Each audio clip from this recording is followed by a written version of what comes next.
Sa silakbo ng isang laban ng pandagat, ang isang solong salitang malabo ay isang hatol ng kamatayan.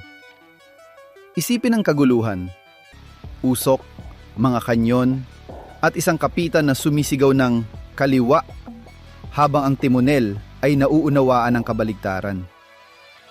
Ang pagkakamaling yon ay naglubog ng mga barko at naglunod ng mga buong tripulasyon. Upang mabuhay, ang tao ay kailangang mag-imbento ng isang wikang absoluto na nag-aalis ng pagiging subjektibo ng tao. Ganito isinilang ang babor at estribor, isang sagradong kodigo na ngayon, libu-libong taon pagkatapos, ay nagpapasya pa rin kung saang panig ka sasakay sa isang modernong eroplano. Ngunit hindi lamang yan ang iyong matututuhan. Magsimula tayo. Ang proa, mula sa mata na nakakakita hanggang sa aret na naghahati. Ang tawagin ng proa ng simple bilang ang bahagi sa harap ng barko ay parang pagsasabi na ang isang puso ay isa lamang bomba. Ito ay pagbabawas sa isang pirasong puno ng kasaysayan, mito at karahasan sa isang hamak na tungkulin lamang.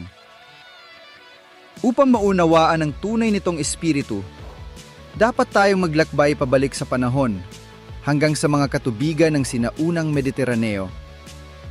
Doon, ang mga barkong Fenitsyo, Griego at Ehipsyo ay binabagtas ang mga alon at sa kanilang mga proa na pinintahan ng matingkad na mga kulay ay namumukod tangi ang ilang malalaking mata. Hindi sila simpleng dekorasyon lamang.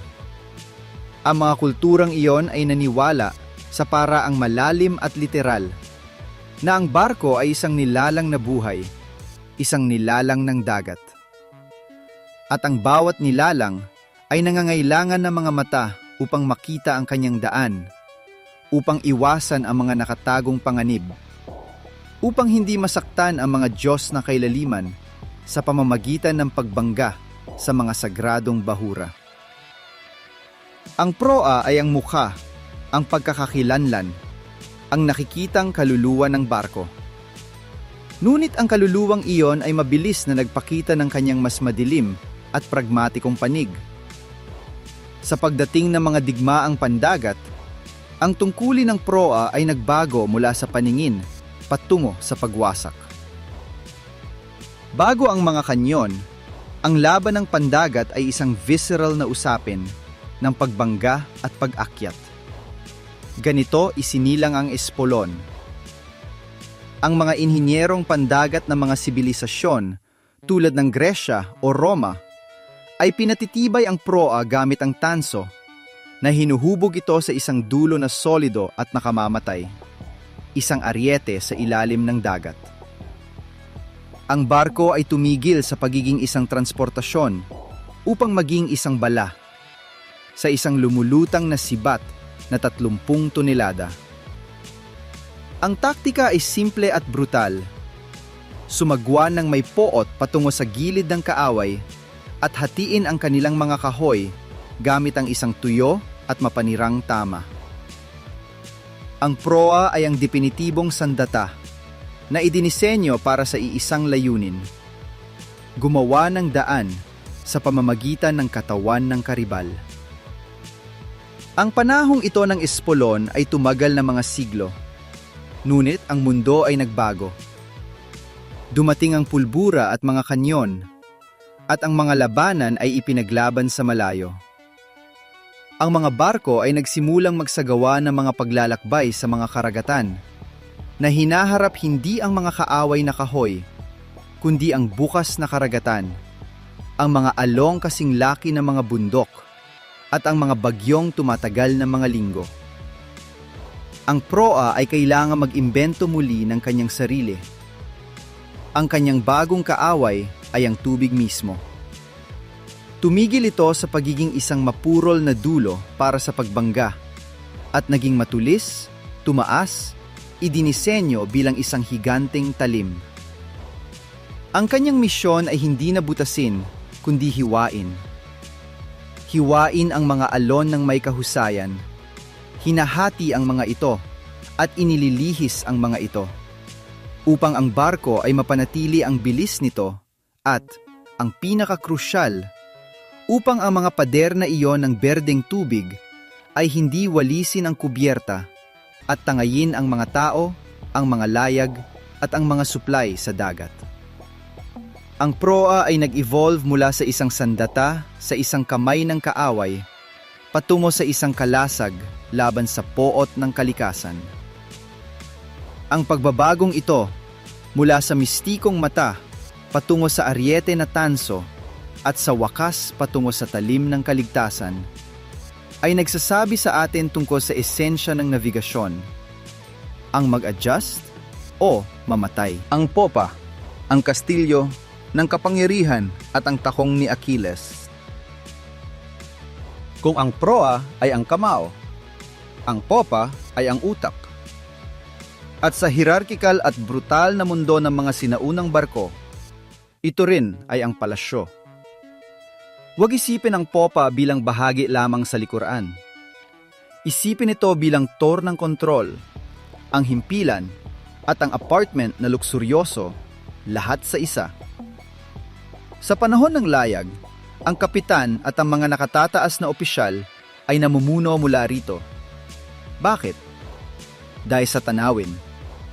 Mula sa mataas na popa, ang kapitan ay may perpektong panoramika ng kanyang buong nilalang na gawa sa kahoy at lona.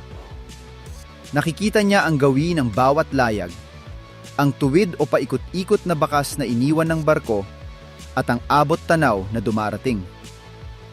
Ito ang tanging punto kung saan maaring basahin ang barko sa kabuuan nito. Ang estratehikong kahalagahang ito ay naisalin sa arkitektura at luksuryo. Lumitaw ang mga sikat na kastilyo ng popa, mga istrukturang may ilang palapag, inukit, na may mga bintana at balkonahe. Habang ang karaniwang marineriya ay natutulog na siksikan sa ibabang kubyerta, sa proa, nababasa sa bawat along bumabangga, ang mga opisyal ay naninirahan sa mga kastilyong ito. Sila ay may mga tuyong kamarote, nagsasalo sa isang mesa para kumain, at mayroon pang access sa mga sariwang probisyon. Ang taas ng popa ay naging isang simbolo ng kapangyarihan at katayuan. Ang isang barko na may kahangahangang popa ay hindi lamang mas nakikita, kundi ipinapahayag nito ang kahalagahan ng kanyang kapitan at ng kanyang misyon. Gayunpaman, ang kuta na ito ng luksuryo ay may isang mapaminsalang kahinaan, isang takong ni Achilles na alam ng bawat marinong kaaway. Sa gitna ng labanan, ang popa ay ang pinaka-vulnerable na target. Upang ma-maximize ang espasyong matitirhan at ang mga tanawin, ang konstruksyon nito ay hindi gaanong matatag, na may mas manipis na mga kahoy at malalaking bukana. At ang posisyon nito ay tactical na nakamamatay. Kung ang isang kalabang barko ay nagawang maniobrahin at pumosisyon sa likuran mismo ng isa pa, tumbukin ang popa nito. Nakakakuha ito ng isang perpektong linya ng apoy. Ang isang putok ng kanyon na mula sa likuran ay tatawid sa popa at babagtas sa buong haba ng kubyerta, mula sa likuran hanggang sa proa, nang walang anumang solidong bulkhead na pipigil dito. Ito ay parang pamamaril sa pasilyo ng isang bago ng tren. Ang mga bala at ang mga piraso ng kahoy ay ginagawang isang blender ng karne at mga tatal ang loob ng barko. Ang protektahan ang popa ay hindi isang usapin ng kaginhawaan, kundi ng purong kaligtasan. Ito ay ang protektahan ang utak ng organismo. Ngunit upang protektahan ang isang bagay, kailangan muna itong matukoy ng walang pagkakamali.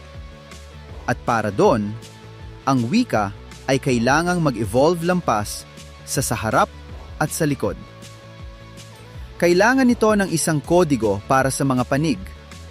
Isang kodigo na isisilang hindi mula sa teorya, kundi mula sa pinakapangunahing pisikal na pangangailangan. Ang pagsilang ng estribor, ang kanang kamay ng isang Viking.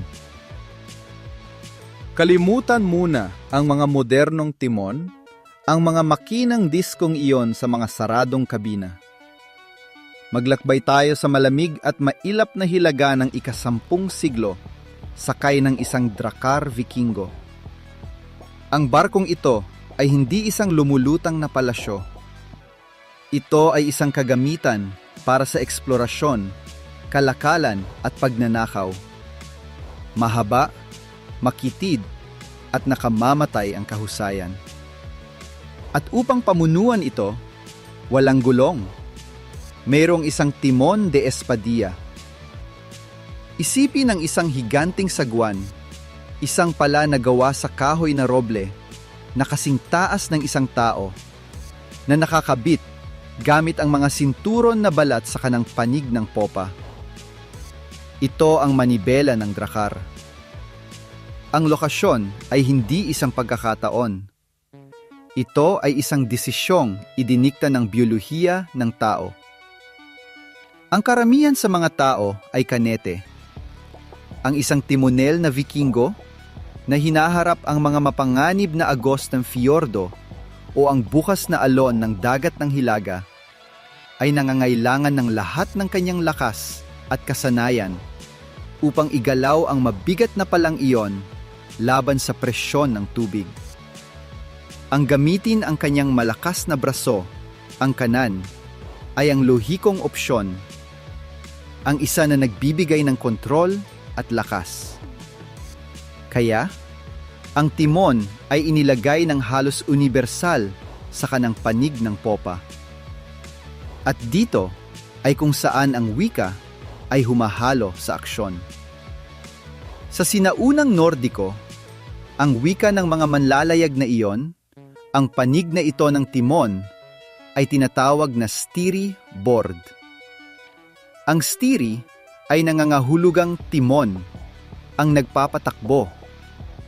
Ang board ay nangangahulugang bordo, panig, o kahit tabla ng barko. Sa madaling salita, ang panig ng timon. Ang salitang ito, steeryboard, ay nagsimula ng isang paglalakbay sa wika sa pamamagitan ng mga ruta ng kalakalan at pagnanakaw ng mga Vikingo.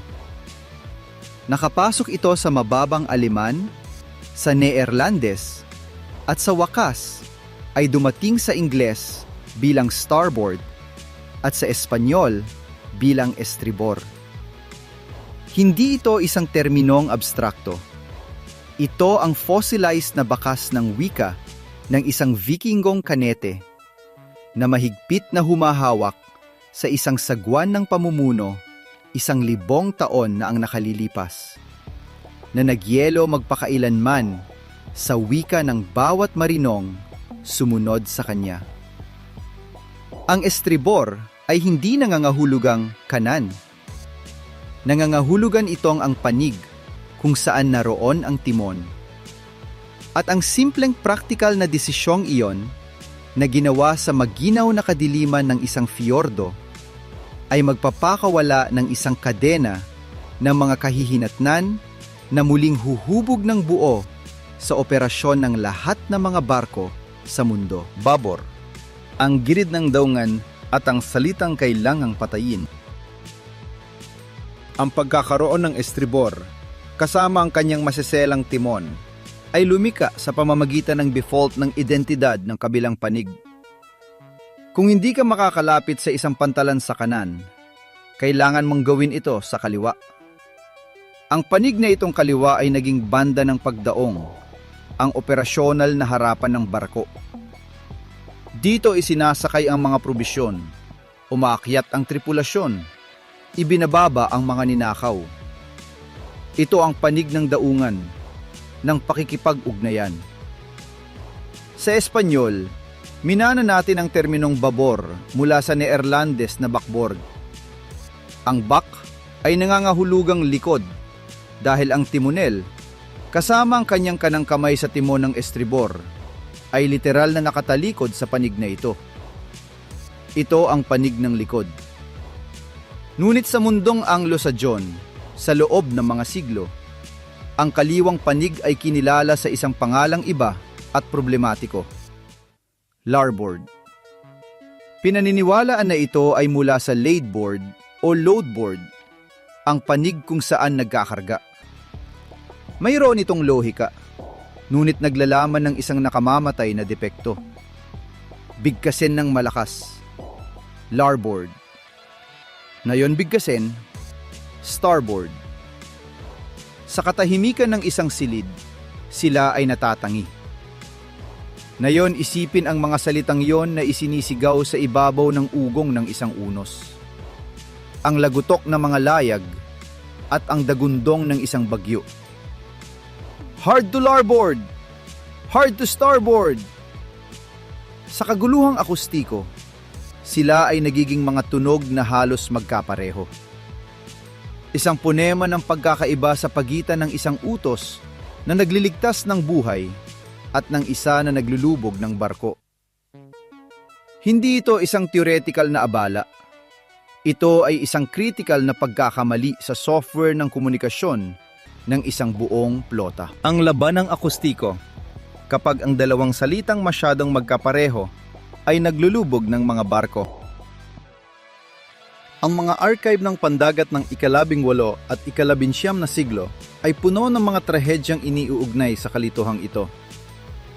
Ang isang barko ng Royal Navy, ang HMS Defense, ay nagtala sa kanyang talaarawan kung paano, sa panahon ng isang maniobra ng pag-iwas sa magulong katubigan, ang utos na larboard ay binigyang kahulugan bilang starboard, na nagdulot ng isang banggaan na malubhang sumira sa katawan ng barko.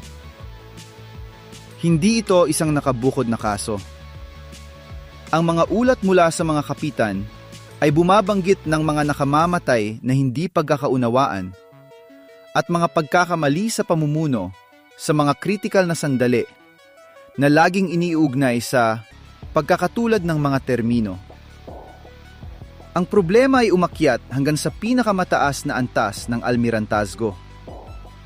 Sa isang panahon kung saan ang kapangyarihan ng isang bansa ay sinusukat sa bilang ng kanyang mga barko sa linya, ang mawalan ng isang barko na may 70 kanyon at ang kanyang biyasang tripulasyon dahil sa isang pagkakamali sa bokabularyo ay isang estratehikong kahalayan. Hindi ito pagkakamali ng tao. Ito ay pagkakamali ng sistema.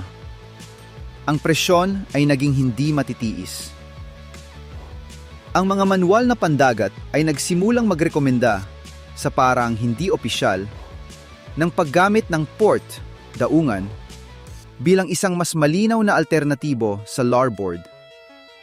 Ngunit ang mga tradisyon, lalo na ang mga pangmarino, ay may malalalim na ugat. Kinailangan ng isang dekreto, isang utos mula sa itaas, upang patayin ang isang salita. Ang definitive na solusyon, mga ilaw, mga kodigo, at isang pandaigdigang wika. Ang huling dagok para sa larboard ay dumating sa ikalawang kalahati ng ika-19 na siglo. Ang British Royal Navy, ang pinakamalakas na hukbong pandagat sa mundo, ay nagpalabas ng isang opisyal na ordinansa. Simula sa isang partikular na petsa, ang terminong larboard ay ipinagbabawal sa lahat ng kanyang mga barko. Ito ay papalitan sa paraang permanente at mandatoryo ng port. Ang dahilan ay ipinahayag ng walang alinlangan upang maiwasan ang mga nakamamatay na pagkakamali na nagmumula sa pagkakatulad ng tunog sa pagitan ng larboard at starboard. Ang iba pang mga hukbong pandagat, kabilang ang sa Estados Unidos, ay sumunod sa halimbawa. Ito ay isang gawa ng inhinyeriyang pangwika na inilapat. Inalis ang depektibong salita at nagtanim ng bago na malayo ang tunog at walang pag-aalinlangan. Ang standardization ito sa salita ay lalong pinalakas ng isa pang tahimik na revolusyon, ang mga ilaw ng nabigasyon. Habang ang trapiko sa dagat ay tumataas, krusyal ang tukuyin ang direksyon ng isang barko sa dilim. Isang international na kodigo ang nilika. Ang panig ng babor, kaliwa, ay magdadala ng isang pulang ilaw. Ang panig ng estribor, kanan, isang berdeng ilaw. Kung makakakita ka ng isang barko sa gabi at makikilala ang pula at berde, alam mo agad ang kanyang oryentasyon. Kung pula lamang ang nakikita mo, ito ay galing sa iyong kaliwa. Kung berde lamang ang nakikita mo, ito ay galing sa iyong kanan. Kung nakikita mo ang dalawa, ito ay direktang patungo sa iyo. Ang sistemang ito, na pinagsama sa mga salitang port at starboard, ay lumikha ng isang dual na wika na ligtas sa pagkakamali.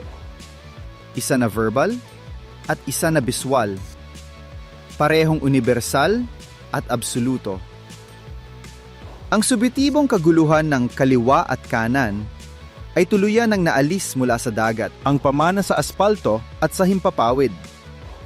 Paano idinisenyo ng Viking ang iyong paglalakbay? At ngayon, ang koneksyon na aking ipinangako. Ang lohikong pandagat na ito ay hindi nanatili sa tubig. Kumalat ito sa lupa at sinakop ang langit. Sa mga sasakyan, ang desisyon na magmaneho sa kaliwa o sa kanan ay may mga ugat na bumaon sa feudalismo at syempre sa mga kaugaliang pandagat. Ang mga bansang may malakas na tradisyong pandagat at gumamit sa loob ng maraming siglo ng mga tuntuning pandagat para sa kanilang lehislasyon tulad ng Grand Britanya, ay nagkaroon ng tendensya na panatilihin ang sirkulasyon sa kaliwa. Isang pamana mula sa mga daan kung saan ang mga mangangabayo tulad ng mga barko ay mas pinipiling nasa kanilang panig ng espada. Ang kanan para sa karamihan, ang gitna ng daan. Ito ay isang malayong alingawngaw, ngunit isang alingawngaw pa rin. Ang pinakamalinaw at pinakakamanghamanghang koneksyon ay nasa mga eroplano. Sa susunod na ikaw ay nasa isang paliparan, magmasid ng mabuti. Lahat ng mga komersyal na eroplano sa mundo, nang walang exception, ay may mga pangunahing pinto para sa mga pasahero sa kaliwang panig ng fuselage. Ang mga truck ng catering, ang mga hagdan, ang mga teleskopikong pasarela, ang buong koreografiya ng pagsakay ay idinisenyo para sa panig na iyon lamang. Bakit? Walang anumang dahilan sa aerodinamika, sa bigat, o sa modernong inhenyeriya na nagpapatunay nito. Ang isang eroplano ay simetriko. Maaari itong magkaroon ng mga pinto sa magkabilang panig. Ang dahilan ay purong operasyonal at minana. Noong ang komersyal na abyasyon ay lumipad sa unang kalahati ng ika-20 siglo, nanghirang ito ng malaking bahagi ng kanyang bokabularyo, hierarkiya, at mga pamamaraan mula sa hukbong mga ngalakal sa dagat. Ang mga eroplano ay aeronavs. Sila ay may mga kapitan at tripulasyon. At sa pagdidisenyo ng mga unang paliparan, ang mga nagpaplano, marami sa kanila ay may karanasan sa dagat, ay hinarap ang parehong problemang lohistiko tulad ng sa isang daungan. Kung paano ipaparada ang mga nave sa paraang mahusay at ligtas para sa pagsakay ng mga tao at kargamento. Ang solusyon ay umiiral na. Nasubok na sa loob ng libu-libong taon. Lahat ng mga barko ay pumipila kasama ang kanilang panig ng babor, kaliwa, patungo sa pantalan. Sa gayon, ang panig ng estribor, kanan, ay mananatiling lebre para sa iba pang mga operasyon tulad ng pagkakarga ng gasolina o ang pagkakarga ng bagahe nang hindi nakakasagabal sa daloy ng mga pasahero.